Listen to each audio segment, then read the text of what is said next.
Calcutta, 1943. On the pavements outside grand colonial buildings, people are dying in public, in daylight, in front of everyone. There's no invading army marching through these streets, no bombs falling. The people dying here are starving to death inside one of the wealthiest empires in human history, at the exact same moment that empire is fighting the largest war it has ever fought. Here's the detail almost nobody learns in school. At this very moment, more Indian men are in uniform, fighting for that same empire, than any volunteer army in the history of the world. Between 1939 and 1945, more than 2.5 million Indian men volunteered to fight for the British Empire. Not conscripted, volunteered. It remains, to this day, the largest all-volunteer military force ever assembled in human history. They came from villages across what is today India, Pakistan, Bangladesh, and Sri Lanka. They fought the Germans and Italians across the deserts of North Africa. They fought through the mountains of Italy. And in the jungles of Burma, they held one of the most brutal fronts of the entire war against the advancing Japanese army, the very campaign protecting India itself from invasion. The British Empire depended on these men completely. Entire fronts were built around Indian divisions. And in the same year, the war in Burma reached its most desperate point. In the same province that supplied so many of these soldiers and so much of the rice that fed the war effort, something else was happening, something that never made it into most history books written in London. In Bengal, people had begun to starve. Here's what makes the Bengal famine different from almost every other famine in history. It wasn't caused by a lack of food. According to the economist Amartya Sen, who was 9 years old and living in Bengal when it happened, the region actually had enough grain to feed its population that year. What collapsed wasn't the harvest. It was who was allowed to have access to it. The British colonial government approved what was called a foodstuffs scheme, a system that gave guaranteed preferential access to food for people in what it called priority classes: soldiers, war industry workers, civil servants, the people keeping the imperial machine running. Everyone else was left to compete for what remained in a market where prices had already tripled from wartime inflation, while emergency trade barriers between provinces made it even harder to move grain to where it was needed most. Psychologist Paul Slovic has spent decades studying something he calls psychic numbing, the well-documented tendency for human compassion to weaken, not strengthen, as the number of victims grows. We feel a stranger's individual suffering intensely. We feel almost nothing for a number. 3 million is a statistic. One starving child on a Calcutta pavement is a tragedy.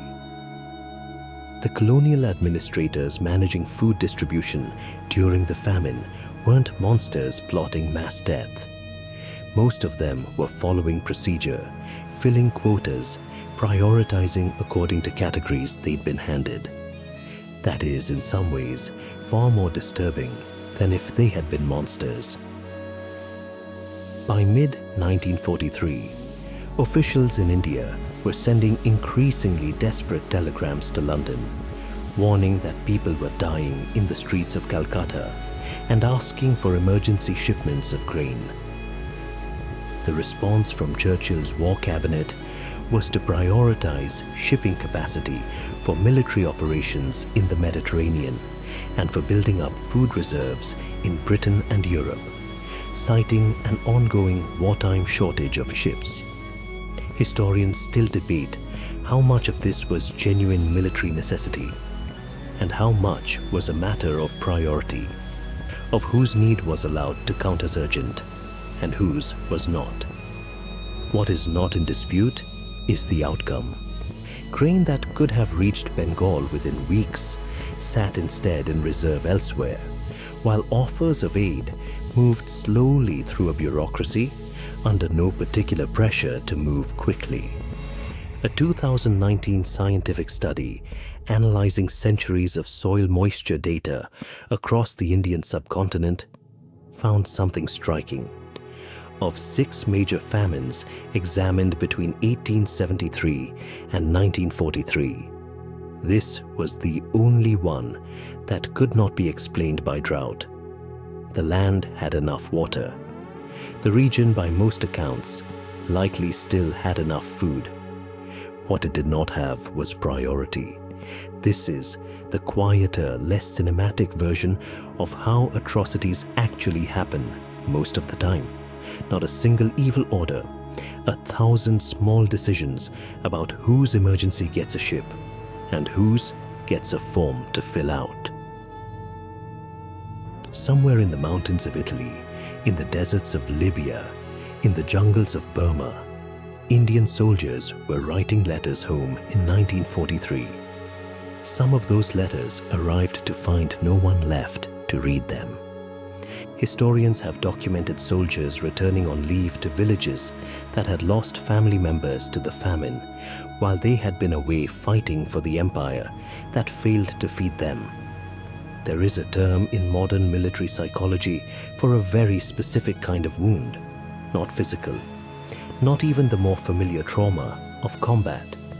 Psychiatrist Jonathan Shea called it moral injury, the deep and lasting damage that occurs when a person is betrayed by a legitimate authority they trusted in a high-stakes situation in a way that violates what they believed to be true about the world they were serving.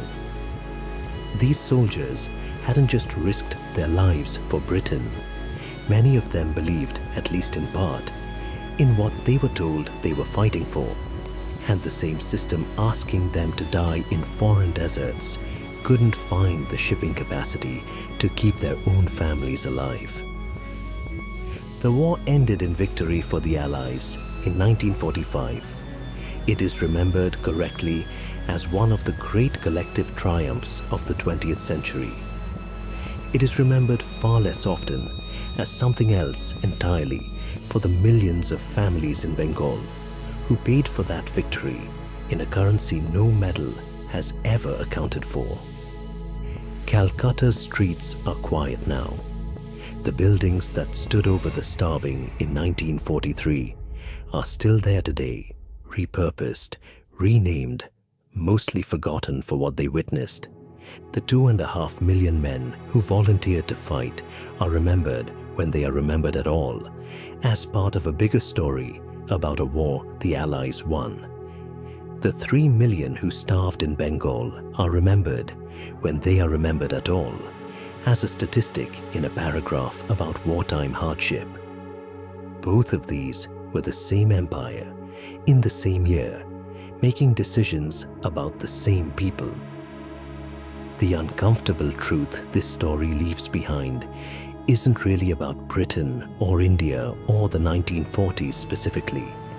It's about how easily any system, a government, a company, a family, can ask for total loyalty from people while quietly deciding, when it matters most, that those same people suffering doesn't rise to the level of an emergency. The soldiers kept their promise. The empire they served did not keep its promise back. If this made you think differently, even for a moment, that's the whole point of this channel. New stories on ancient wisdom and the psychology behind it every week. Subscribe if you want to keep thinking clearly in a world that doesn't. This has been Memento Mori.